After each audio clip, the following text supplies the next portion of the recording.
Hi guys! Hello guys, kami nga pala yung bagong vlogger lang. So, actually, hindi na no, kayo dati, merong nagbablog kami dati, pero sa kadahilan ng may personal na problema kami. Pero ito yung account namin na bago na, hindi na namin ginagamit yung before. So, anyway, so, sinabi nga namin kanina, no, mga bagong vlogger kami. At saka sana tumagal pa kami nitong partner ko. I mean, yung relasyon namin is tumagal pa. At saka mahal naman namin yung isa't isa, no? At saka loyal naman ako sa partner ko.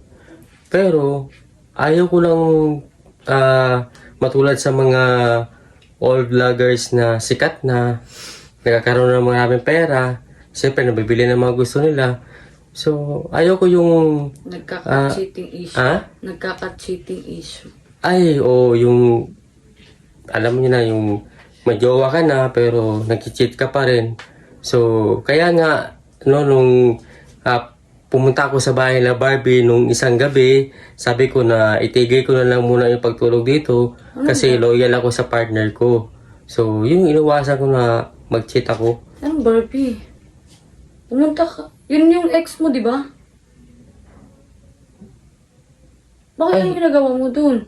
Kinausap ko lang siya na... Ano? Agay ah!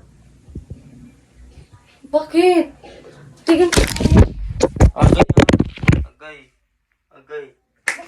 Bakit ang ginagawa mo? Wala, dun, yun. Barbie? Ano ka? Grabe ka naman. Hindi ko naman sinasadyang masabi yun. Hindi. Tama na tayo. Wala na. Grabe ka, Tigilan buti hindi natin nakakuha ng to. cellphone ko. Tigilan Agay, patayin ko na, agay.